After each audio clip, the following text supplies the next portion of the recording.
Jumpa lagi dengan saya Stefanus Bukito Cahyokusumo, CGP Angkatan 4 dari Kota Malang.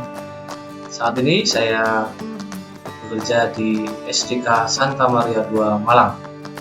Pada kesempatan kali ini saya akan sedikit menjelaskan atau membagikan mengenai modul 3.1 demonstrasi kontekstual mengenai pengambilan keputusan sebagai pemimpin pembelajaran. Semenjak saya mengikuti program guru penggerak, banyak sekali pengalaman serta pengetahuan yang saya dapatkan. Nah, yang menjadi pertanyaan, bagaimana saya bisa mentransfer serta mengaplikasikan pengetahuan yang saya punyai ini? Ada dua kata yang saya garisbawahi, yaitu learn and share, belajar serta berbagi. Tentunya saya ingin juga belajar, menambah pengetahuan, juga membagikan apa yang saya ketahui. Dengan cara apa? Yang pertama, dengan melakukan diseminasi. Ya, ini adalah salah satu cara bagaimana saya bisa memberikan informasi, membagikan informasi kepada rekan-rekan saya, rekan sejawat, kemudian kalangan guru secara umum melalui diseminasi. Harapannya, apa yang saya berikan, informasi yang saya berikan ini, pengetahuan ini dapat menumbuhkan rasa, menumbuhkan keinginan untuk saling berbagi, untuk menambah ilmu, dan tentunya untuk mengedepankan pengambilan keputusan yang benar, sehingga pendidikan di Indonesia semakin maju. Langkah kedua akan saya lakukan dengan cara membagikannya melalui sosial media. Di mana sosial media yang saya punyai ini adalah YouTube. Ya, ada YouTube channel yang sudah saya siapkan, di mana beberapa materi dari guru penggerak ini sudah saya upload dan saya share di media sosial YouTube.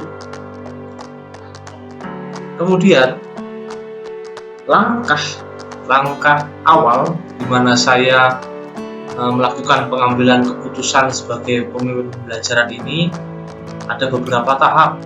Ya, ada beberapa langkah yang saya lakukan, yaitu yang pertama, kita harus bisa menentukan atau memastikan bahwa keputusan itu adalah sesuai dengan visi dan misi. Artinya visi dan misi yang dimiliki oleh sekolah. Kemudian yang kedua, kita memerlukan untuk menganalisa situasi atau kasus sebelum kita mengambil suatu keputusan. Kemudian pilih salah satu atau ketiga-tiganya prinsip dari pengambilan keputusan. Tiga prinsip, kita tentunya pilih salah satu saja atau ketiganya kita pilih. Kemudian yang keempat, melakukan 9 langkah pengambilan keputusan serta pengujian. Dalam pengambilan keputusan ini akan ada pertanyaan, kapan saya akan mulai mengambil suatu keputusan sebagai pemimpin pembelajaran?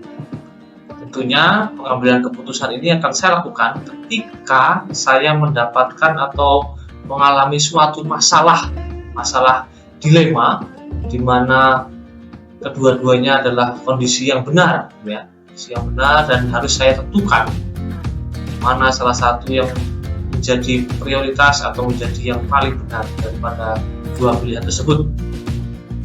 Kemudian ketika saya menghadapi masalah tersebut, tentunya saya juga mempunyai harapan saya ketika mengalami suatu masalah tersebut, yaitu saya bisa mengambil suatu keputusan berdasarkan 4 paradigma pengambilan keputusan, kemudian 3 prinsip dalam pengambilan keputusan, serta melakukan 9 langkah pengambilan keputusan dan pengujian. Ketika harapan ini tercapai, tentunya pengambilan keputusan ataupun keputusan yang saya lakukan itu adalah tepat. Kemudian dalam pengambilan keputusan ini tentu ada beberapa pihak yang dapat membantu saya supaya keterampilan pengambilan keputusan ini menjadi lebih terolah, menjadi lebih optimal. Tentunya ketika kita berada di dunia pendidikan, di unit sekolah masing-masing, yang pertama yang bisa membantu saya adalah kepala sekolah. Kemudian yang kedua adalah rekan sejawat, di mana interaksi ini terjalin dalam proses memperbaiki pembelajaran. Kemudian yang ketiga, orang tua siswa. Yang keempat, siswa. Yang kelima, komite sekolah. Dan yang terakhir yang dapat membantu saya adalah pengawas sekolah. Kemudian bagaimana hal itu dapat mengukur? Bagaimana saya mengukur pengambilan keputusan itu tepat? Ketika saya sudah mengambil keputusan, tentunya saya melakukan yang namanya refleksi. Direfleksikan, diresapi apa yang sudah kita lakukan itu apakah sudah memang paling terbaik, memang itu sudah benar dan benar. Ya, ini didapat dari hasil refleksi setelah kita mengambil suatu keputusan. Sehingga yang menjadi harapan terakhir saya di sini adalah keputusan yang tepat adalah mencari solusi terbaik, ya, mencari solusi terbaik untuk mendapatkan keputusan yang benar dan benar. Nah, demikian sharing informasi mengenai modul 3.1 A7 demonstrasi kontekstual yang bisa saya berikan. Semoga dapat menginspirasi dan menambah pengetahuan serta wawasan sehingga kita dapat memajukan pendidikan Indonesia menjadi lebih baik di masa depan. Mari kita bersama menggerakkan pendidikan Indonesia supaya Indonesia menjadi lebih maju. Salam guru berkah.